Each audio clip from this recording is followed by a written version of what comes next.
Shay, just give me the thumbs up when you're ready. Okay. Good afternoon.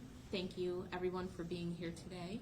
I'm Investigator Jackie Schumann, the Public Information Officer for the Rochester Police Department. At this time, I would like to introduce Deputy Chief of Operations, Dave Smith, so that he can speak with you about the double shooting that occurred at Jefferson Avenue this afternoon.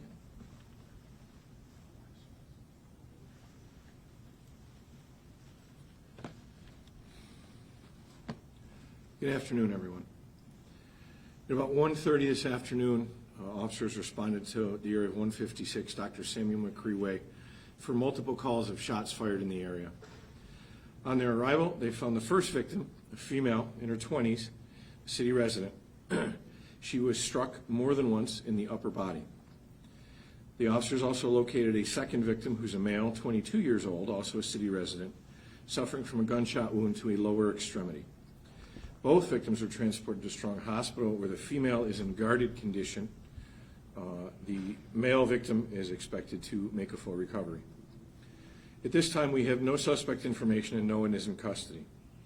I can tell you this is a very large scene. I'm sure some of you were down there with me and saw it. When I left, the officers were working diligently to collect all the evidence before the storm arrived.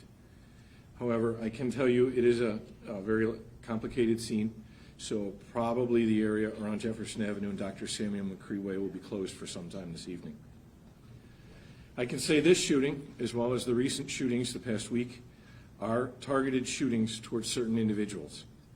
I cannot say at this time if any of the incidents are related, and anyone who is saying that they are is purely speculation at this point. I've seen it going around, and like I said, at this point it's all speculative. I can't get into it. What is a concern is that all these shootings have occurred midday in crowded areas with numbers of people around. Today, there was a school right down the street from where this happened. We were in contact with the principal of the school almost immediately. I don't believe it went into lockdown, but she did keep all the students inside. We also immediately sent our FACET team, which is the Family and Crisis Intervention team, to the school to assist with the students and their parents if needed. I can also tell you that this past weekend, the Rochester Police Department did participate in joint patrols with the Monroe County Sheriff's Office, with the Monroe County Sheriff's Office. In this detail, we targeted known violent offenders in the geographical area that these shootings have affected. And again, that is continuing the policy initiated by Chief Harriet Sullivan several weeks ago, where we continue to target known violent offenders in the city. We will have updated, increased patrols throughout the week due to this. Whether or not any other agencies participate is still in the discussion phase, so I can't say whether that definitely will be the case. I can tell you our tactical unit, which is our specialized, highly trained uniform unit, will be in the areas through the upcoming week. I ask that anyone who has information with any of these incidents, please call 911 or Crime Stoppers. It was a very, very busy scene down there when this happened. I am sure someone saw something. We've yet to really have anyone come forward in most of these cases, yet they were all crowded areas. So, for the sake of the community and the children, and the innocent folks in these communities, even though only specific individuals are targeted, it makes it dangerous for everybody. And I can tell you, this specific one this morning, I had a uniformed car drive by this exact scene not 10 minutes before. So it isn't, I mean, it's impossible to put a cop on every corner, obviously, but even increased patrols can only do so much if we don't get folks come forward to help us out that are willing to give us some information so we can get to the bottom of these.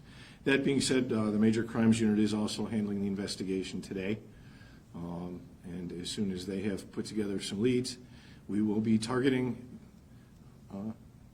the suspects in these incidents. We're just waiting to get enough to so that we can actually go after them.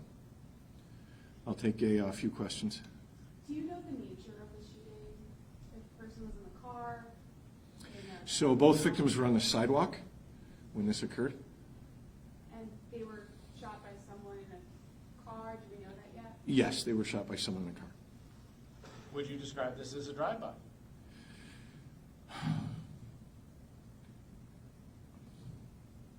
Well, drive-bys typically, I think, are defined as random acts of violence against just groups of people.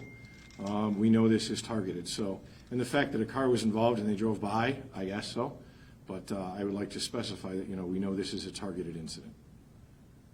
Do you have any sort of inkling as to why these individuals were targeted? I can't comment on that at this time, because they're all open investigations. Is there any reason to think that there may be something that, if you can't talk about it, you can at least pay attention to and focus on in investigating as to why these did? Well, and we have been from the get-go. Like I said, that's obviously the first thing you do. That's police work 101. So, yes, we are looking for correlating factors. Tired? Frustrated? Frustrated, especially for the children.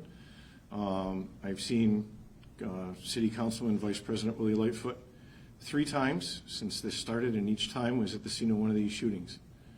And after a while, when you're only seeing each other for things like this, you get tired of seeing each other. I'm sure he's tired of seeing me at them too. Do you know if the victims today were related to the victims last week? No, we have no information that ties any of these together at this point. As far as if they're physically related, like families, I don't have that information in front of me right now. When you mentioned increased patrols, I know you can't get into exact details of what you mean, but what areas do you feel like need the most attention right now? Well, primarily most of these incidents have occurred in the southwest, which is the Genesee section and the central section. So we are concentrating there, but obviously we have increased our vigilance in all areas of the city. All right, thank you, everyone. We heard a child might have been at the scene or involved. Anything along those lines? There were children in the area, yes, and it's a miracle we did not have a child struck again today, just as it was Friday when we had children in the area. How crowded was it when you guys got Thank there? you.